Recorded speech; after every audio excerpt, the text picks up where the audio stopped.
आज मैं किदृशी। मैं आपको आज नई कहानी सुनाने वाला हूँ। नया साल। नया साल का दिन था। मैं अपने घर पे बैठा हुआ कॉफ़ी पी रहा था। कॉफ़ी पीते हुए ख्याल आया कि चलो क्यों ना घर की सफाई कर ली जाए। घर की सफाई करने लगा तो मैंने देखा कि मेरी बीवी का बैग रखा था। मुझे गुस्सा आ गया, इतना गुस्सा आ गया कि मुझे बहुत गुस्सा आ गया। मुझे इतना लगा कि यार वो उस बेवफा, उस मेरी बीवी का कैसे पर्स रखा है। मैंने उसे उठाया, उसे फेंक दिया और इतना मेरा गुस्सा फिर भी कम नहीं हुआ और मुझे गुस्सा इतना आने लगा। मैंने उसके सारे कपड़े उठाए और सब में आग लगा दी और सब चीज़ धूं धूं करके जल रहे थे। मेरा गुस्सा फिर भी ठंडा नहीं हुआ। मैंने उसके सारे फोटो लिए और सब जला डाले। सब जल रहे थे। पता नहीं क्यों एक बैग मैंने और देखा और मैंने उसे ही फेंक के मारा और बस फेंक के मारा आग में और उसमें से एक चिट्ठी निकली। मैं बिल्कुल नहीं पढ़ना चाहता था उसे, लेकिन मैंने फिर भी उसे पढ़ना शुरू किया। उसमें लिखा था, देखो देखो जब हमारी शादी हुई थी तो नया साल था, तो मैं अब बहुत तुमसे तंग आ गई हूँ। मैं बहुत ज़्यादा तंग आ गई हूँ और मैं तुम्हें छोड़ के जा रही हूँ। जब तुम्हें चिट्ठी मिलेगी तो तुम्हें पता चलेगा कि मैं जा चुकी हूँ और मैं तुम्हें नए साल तक मैं इंतज़ार करूँगी। और अगर तुम आ गए तो मुझे तुम बदले हुए मिलने चाहिए। मुझ पे कोई शक नहीं करना, क्योंकि जो उस दिन हुआ था वो सिर्फ तुम्हारी गलती थी। मैं आखिरी बार बोल रही हूँ और सच बोल रही हूँ। जिसके साथ तुमने मुझे देखा था वो मेरा भाई था और कुछ नहीं। तुम मुझे अच्छे से जानते हो। वो मेरे साथ मेरे काम पे मेरे ऑफिस में काम करता था, इसलिए मैं उसे भाई मानती थी। पर मैं तुमसे बहुत ज़्यादा तंग आ गई हूँ। तुमने उस पर भी लांछन लगाए, तुमने उसे भी उल्टा सीधा बोला, इसीलिए मैं जा रही हूँ उसे छोड़ के और तुम्हें छोड़ के, सबको छोड़ के जा रही हूँ। और मैं तुम्हारा इंतज़ार करूँगी नए साल तक। अगर तुम्हें अपनी गलती एहसास हो जाए तो तुम मेरे पास आ जाना, मैं तुम्हारा इंतज़ार करूँगी। ओके, गुड बाय लिखा था। और मुझे याद आया वो दिन जब हम नए साल पे मिले थे। मुझे याद आया कि जब नया साल था, मैं लंदन में जा रहा था अपनी बाइक पे। मैं अपनी बाइक पे जा रहा था लंदन में। असल में मैं वैसे तो रहने वाला दिल्ली का था, लेकिन लंदन में मैं रहता था, वहीं काम करता था। इसीलिए मैं भी बस अपने काम पे जा रहा था तो मैंने एक कार देखी। वो कार का नंबर दिल्ली का था। मुझे ऐसा लगा जैसे पराए देश में मेरे देश के, मेरे घर के ही हों। बस मैं उसी कार के पीछा करने लगा और वो जब रेड लाइट पे रुकी तो मैं भी उसकी कार के बराबर मैंने लगा दिया और मैंने कहा, अरे तुम दिल्ली से हो और तुम्हारा नंबर तो दिल्ली का है, क्या तुम भी दिल्ली की हो? वो एक लड़की गाड़ी चला रही थी, नाम साक्षी था उसका। मैंने उससे नाम पूछा तो उन्होंने साक्षी बताया। मैंने उनसे कहा कि अरे तुम यहाँ पे हो। मुझे ऐसा लगा कि मैं भी लंदन में काफ़ी टाइम से मैं रह रहा हूँ। मुझे ऐसा लगता है कि जैसे मैं बहुत दूर आके रह गया हूँ। तुम्हें देख के पता नहीं क्यों ऐसा लगा कि तुम जानी पहचानी हो, इसीलिए मैं तुमसे बात करने लगा हूँ। माफ़ करना अगर मैं तुम्हें कोई परेशान किया हो तो। लड़की ने कहा, अरे नहीं कोई बात नहीं।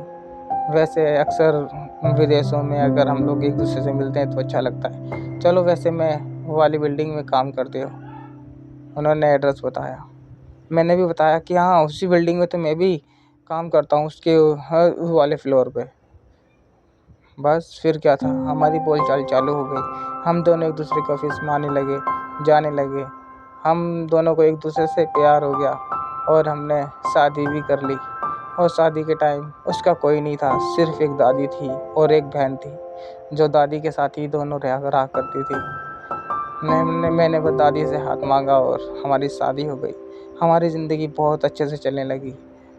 और उसके बाद मैं अपने ऑफिस में जाया करता था, तो सब लोग मुझसे बहुत प्यार से बातें करते थे, मुझे बहुत इज्जत देते थे। जहाँ पे मैं पहले काम करता था, जहाँ पे मैं अब काम करता हूँ, वहाँ पे सभी लोग मुझसे ऐसे बात नहीं करते थे जैसे मेरी शादी के बाद मुझसे बातें करने लगे।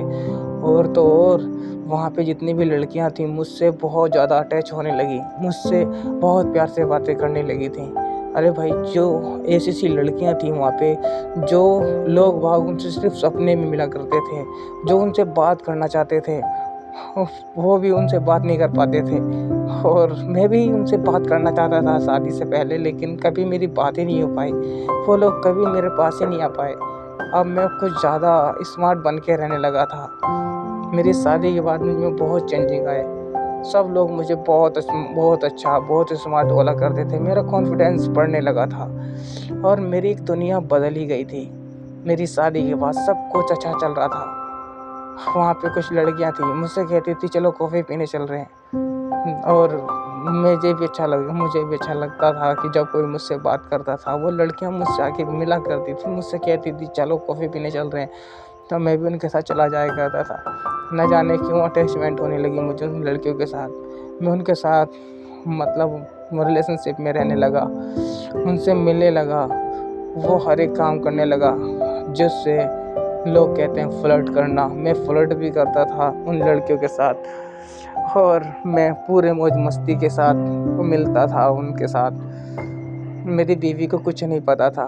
मैं उनके साथ सब कुछ किया जो एक गर्लफ्रेंड बॉयफ्रेंड करा करते हैं। मुझे सब लोग अच्छा बोलते थे। मुझे पता ही नहीं चला कि मेरी शादी के बाद मेरी ज़िंदगी कैसे बीतने लगी। कितनी अच्छी हो गई थी मेरी लाइफ, कितनी अच्छी हो गई थी। मुझे पहली बार पता चला जब लोग मुझे इतने अच्छा बोलते थे। सब लोग मेरे साथ घूमना चाहते थे, फिरना चाहते थे। और शादी से पहले मुझे नहीं पता मैं कैसा रहता था। क्यों नहीं आते थे लोग बाग, क्यों नहीं आती थी लड़कियां मुझसे बात करने के लिए। जब मेरी शादी हो गई तो मुझसे सब मिलने लगे, मुझसे बातें करने लगे, मुझे बहुत स्मार्ट कहने लगे। बस कॉन्फिडेंस बढ़ता रहा। कोई भी लड़की नहीं होती थी जो भी लड़की कहती थी मेरे साथ कॉफ़ी पीने चलो, मेरे साथ डिनर पे चलो, मेरे साथ लंच पे चलो, मैं कभी भी किसी को भी मना नहीं करता था और मैं सबके साथ जाता था। और पता नहीं क्यों मेरी ज़िंदगी बदल गई थी। और उधर मेरी वाइफ मुझ पे पूरा भरोसा करती थी। लेकिन ये एक बार मेरी वाइफ मेरे साथ जब रहती थी तो मुझे अब बुरा लगने लगा था, क्योंकि जब हमारी शादी हुई थी ना, तो हम लोग ऐसे रहते थे कि मेरी वाइफ एक अच्छे से अच्छा होटल ढूंढती थी और सस्ते से सस्ता होटल ढूंढती थी जहाँ पे अच्छा खाना बने और सस्ते में मिले। उसी एक रेस्टोरेंट था, डायमंड रेस्टोरेंट, हम वहाँ पे जाया करते थे। पहली बार मेरी वाइफ ने मुझे दिखाया कि देखो ये जो रेस्टोरेंट है ये काफ़ी अच्छा है और सस्ता भी है और बहुत अच्छी चीज़ भी मिलती है और कॉफ़ी तो बहुत ज़्यादा अच्छी मिलती है। तो इसीलिए मैंने पहली बार उसी के साथ गया था। उसके बाद मैं सभी लड़कियों को वहीं लेके जाने लगा। हाँ कि चलो वहाँ पे कॉफ़ी अच्छी बिकती है, वहाँ पे चलते हैं, वहाँ की कॉफ़ी पियेंगे। और मैं सबको फ्लर्ट करता था और सबके साथ इश्कबाजी करा करता था। मैं बहुत ज़्यादा बिगड़ने लगा था, क्योंकि सब लोग मुझे अच्छा बोलते थे। मैं भी पता नहीं कौन सी दुनिया में रहने लगा था। मैं अपनी वाइफ को धोखा दे रहा था, मगर मुझे पता नहीं क्यों क्या हो गया था, मुझे समझ में नहीं आता था। जब चारों तरफ जिसे हम चाहते हैं कि हम इनके साथ घूमें, इनके साथ फिरें, जैसी पसंद की लड़कियां होती हैं वो सारी पसंद की लड़कियां मेरे आसपास घुमा करती थी। जैसे मक्खियां घुमा करती ना गुड़ की तरफ, ऐसे ही सारी की सारी लड़कियां मेरी तरफ मरती थी, मुझ पे मरती थी। पता नहीं क्यों शादी के बाद क्या हुआ था ऐसा।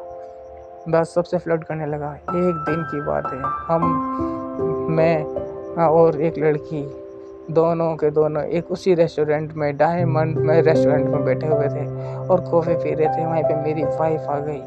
उसने मुझे देखा, मैंने उसे देखा, लेकिन मैं तो कुछ बोल नहीं पाया। मेरी वाइफ ने भी देख के घूर के और चली गई घर। मुझे लगा उसने कुछ नहीं बोला मुझे, पर मुझे लगा यार मैंने बहुत कुछ गलत किया है इसके साथ। मैंने अपनी तरफ देखा तो मुझे लगा कि मैंने बहुत उसे धोखा दिया है। अब पता नहीं क्या बोलेगी मेरी वाइफ, क्या बोलेगी, मुझे समझ में नहीं आ रहा था। मैं रात का टाइम हुआ, मैं ऑफिस से जब घर गया तो मेरी वाइफ ने मुझे कुछ नहीं बोला, पर मेरी आंखें झुकी रहती थी मेरी वाइफ के सामने। क्योंकि उसने मुझे देख लिया था उस रेस्टोरेंट के अंदर जहाँ पे वो मुझे खुद लेके गई थी। वो भी शायद किसी काम से गई होगी, लेकिन वो मुझसे बोली नहीं, उसने मुझसे बात नहीं करी। उसने मुझे ये भी नहीं कहा कि तुमने मुझे फ्लर्ट किया, नहीं किया, जो भी है तुमने धोखा दिया, नहीं दिया। उसने ऐसा कुछ भी नहीं बोला और यही बात मुझे खाने लगी। मेरी नज़रें हमेशा झुकी रहती थी मेरी वाइफ के प्रति। एक टाइम ऐसा भी आया, हाँ, लेकिन मुझे लगा मेरी वाइफ डरती है मुझसे, मुझे कुछ नहीं कहती और उसे कोई फ़र्क ही नहीं पड़ता अगर मैं किसी लड़की के साथ घूमूं। तो इसीलिए मैं और आगे बढ़ के और जानबूझ के लेके चला जाया करता था और अपनी वाइफ को बताता ही नहीं था।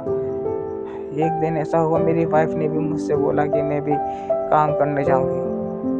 बस फिर क्या था, उसने दूसरा ऑफिस ज्वाइन कर लिया, वो भी काम करने लगी। मुझे कोई दिक्कत परेशानी थी ही नहीं और मैं भी कुछ बोल नहीं सकता था कि वो भी अपने ऊपर डिपेंडेंट थी, पढ़ी लिखी थी, सब कुछ था, स्मार्ट थी देखने में। अब उसी के ऑफिस में काम करने वाला राहुल उसके साथ घुमा करता था, काम करता था। वो अपना भाई कहती थी उसे, लेकिन मैंने कभी सीरियस ही नहीं लिया कि वो भाई कहती है, नहीं लेती है। मैंने जब उसे देखा करता था राहुल के साथ, मुझे बहुत बुरा लगता था। एक दिन तो मैंने उसे खूब डांटा, उसी के सामने, राहुल के सामने खूब डांटा। जब वो घर पर आई राहुल के साथ और उसे जब छोड़ने आया, राहुल जब मेरी वाइफ को छोड़ने आया घर पे, तो मैंने उसे खूब डांटा, इसके साथ क्यों घूमती हो, फलाना ढिमकाना, ये वो बहुत कुछ कहा उल्टा सीधा। पर मेरी वाइफ ने मुझे कुछ नहीं बोला और सिर्फ इतना बोला कि वो मेरा भाई है, तुम मुझ पे ज़्यादा शक करने लगे हो, इतना मत शक करा करो, कहा और चली गई। और हमारी उस दिन बहुत मुबासा हुई, सिर्फ मैं कहता रहा, लेकिन मेरी वाइफ ने कुछ भी नहीं बोला। कुछ दिन के बाद मैंने कहा तुम राहुल से दूर हुआ करो, दूर रहा करो। बस फिर क्या था, मेरी वाइफ भी राहुल से दूर रहने लगी। भाई मानती थी वो, लेकिन उसके बाद भी मैं समझ ही नहीं पाया कि वो जो है, मेरी वाइफ जो है राहुल को भाई मानती है। मैं कभी समझा ही नहीं था। एक दिन ऐसा भी आया और कुछ दिन के बाद मैंने फिर से राहुल के साथ में अपनी वाइफ को देखा। मुझे बहुत ज़्यादा बुरा लगा। हाँ, मुझे बहुत ज़्यादा बुरा लगा। मुझे ये पता ही नहीं था कि मैंने अपने आप अपनी वाइफ के साथ कितना धोखा दिया था उसे। लेकिन मुझे मेरी गलती नज़र नहीं आ रही थी, मुझे बस मेरी वाइफ की गलती नज़र आ रही थी कि वो राहुल के साथ क्यों घूम रही है। इसी की वजह से मुझे ऐसा लगा कि शायद वो मुझे धोखा दे रही है। इसीलिए मैंने उनसे कहा कि ऐसा है, देखो, या तो तुम उनसे दूर रहो, मैंने तुमसे कहा था दूर रहने के लिए, लेकिन तुम बार बार तुम राहुल के साथ दिखाई देती हो। इसीलिए उस राहुल से दूर हो जाओ, वरना मैं तुम्हें तलाक दे दूंगा, मैं तुम्हें डिवोर्स दे दूंगा। गुस्सा हो गया था मैं उस पर, और वो भी आज मुझ पर गुस्सा हो गई थी। वो मुझे मेरी गलतियों को गिनवा रही थी और मैं उसे उसकी गलतियों को गिनवा रहा था। और रात भर हमारी तू मैं होती रही, गुस्सा होता रहा, रात भर गुस्सा होने लगी ना। फिर मैं गुस्से में अपने कमरे में जाके सो गया और मेरी वाइफ दूसरे कमरे में जाके सो गई। और जब मैं उठा तो मैंने देखा मेरी वाइफ जा चुकी थी। मैंने भी उसे कॉल करने की ज़रूरत नहीं समझी, मैं अकेला रहने लगा। और आज आज इस साल का आखिरी दिन था। मैंने आज जब वो चिट्ठी पढ़ी तो मैं अपने होश में आया और मुझे मेरी गलती नज़र आई कि यार मैं क्या था, मैं अब तो अपनी बीवी को पूरी तरीके से धोखा दे रहा था। अगर वो एक राहुल के साथ घूम रही थी जिसे वो अपना भाई कहती है, आज तक तो उसने मुझसे कुछ नहीं मांगा और आज ये चिट्ठी में लिख के गई है, तो शायद हो सकता है आखिरी ही बार लिखा हो। वो आज भी कह रही है उस चिट्ठी के अंदर कि वो सिर्फ मेरा भाई था और कोई नहीं, और वो मेरा इंतज़ार कर रही है। आज आखिरी दिन है मेरा इंतज़ार करने का, क्योंकि अगर मैं आज भी नहीं पहुंचा तो वो मुझसे बहुत दूर चली जाएगी। मैंने उसे बहुत धोखा दिया, लेकिन उसने कभी दिल पे नहीं लिया। उसने कभी मुझे कुछ नहीं कहा उस बात के बारे में। लेकिन मैंने एक बार राहुल के साथ क्या देखा, उनके साथ राहुल के साथ क्या देखा, बस मैंने गुस्सा करने लगा और उसे तलाक तलाक के बारे में बात कर दी, उससे डिवोर्स की मैंने बात कर दी। इसलिए मुझे बहुत गुस्सा आया था अपने ऊपर ही, और बस मुझे समझ नहीं आ रहा था मैं क्या करूं। बस आखिरी बार मैंने यही फैसला लिया कि मैं अब अपनी वाइफ के पास जाऊंगा और उससे माफ़ी मांगूंगा और उसे वापस अपने घर लेकर आऊंगा। अब मेरे दिल में जो भी गुस्सा था वो ठंडा हो गया था। वो इसलिए क्योंकि आखिरी चिट्ठी मिली थी, उसके अंदर भी यही लिखा था कि वो उसका सिर्फ भाई था और कुछ नहीं, और वो मेरा इंतज़ार करेगी। उसने मेरा बहुत इंतज़ार करा है, क्योंकि हमें बिछड़े हुए 3-4 महीने बीत चुके हैं और आज आखिरी दिन है मेरा उनसे मिलने का। इसीलिए मैंने जल्दी भाग के गया, अपनी कार को निकाला और कार में जाने लगा। न जाने क्यों मैं इतनी तेज़ गाड़ी चलाने लगा कि कहीं टाइम न निकल जाए, और 12 बजने में सिर्फ 1 घंटा बाकी था, और 1 घंटे के बाद ये नया साल बीत जाएगा और वो मुझसे दूर हो जाएगी। इसीलिए मैं उस 1 घंटे के अंदर अंदर उसके पास जाना था, अपने वाइफ के पास जाना चाहता था। इसीलिए मैं तेज़ गाड़ी चला रहा था। सामने एक बच्चा आ गया, मैंने उसे बचाने की कोशिश की। मैंने उसे बचाने की कोशिश करी, एकदम से ब्रेक मारी और मेरी गाड़ी फिसलती हुई गई और टक्कर एक पेड़ में जाके लगी, और बस मुझे थोड़ी देर के लिए मैं बेहोश हो गया। मैं उठा, मैंने देखा कि 15 मिनट बाकी है और मेरी कार चालू होने का नाम नहीं ले रही थी। मैं पैदल भाग रहा था, इतनी तेज़ भाग रहा था कि मैं 12 बजने से पहले उसके घर पहुंच जाना चाहता था। मैं उसके घर पहुंच जाना चाहता था और उससे माफ़ी मांगना चाहता था, मगर टाइम बहुत कम था और मैं भाग रहा था, कुत्तों की तरह भाग रहा था। मैं सोच रहा था किसी भी तरह उसके पास चला जाऊं। मेरा सांस फूलने लगा था और मैं जाना चाहता था, मगर कैसे जाऊं। मैं भाग रहा था और मैं थक गया था, लेकिन मुझे थकान तो बहुत हो रही थी, मगर मैं पैर उठा रहा था लेकिन पैर नहीं उठ पा रहे थे। मैं भागा, फिर भी भागा, और उसके घर में जाके मैंने देखा वहाँ शादी हो रही थी और मैंने वहाँ जाके चिल्लाया कि ये, मुझे ऐसा लगा कि मेरी वाइफ की शादी हो रही है।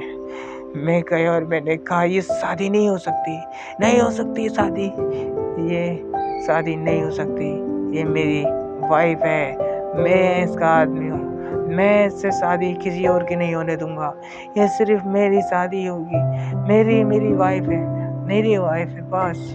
मैं पागलों की तरह चिल्ला रहा था। लोग बाग मेरे सामने आए और मैं बेहोश हो गया, कहते कहते कि ये मेरी बीवी है, मैं शादी नहीं होने दूंगा, कहते हुए मैं बेहोश हो गया।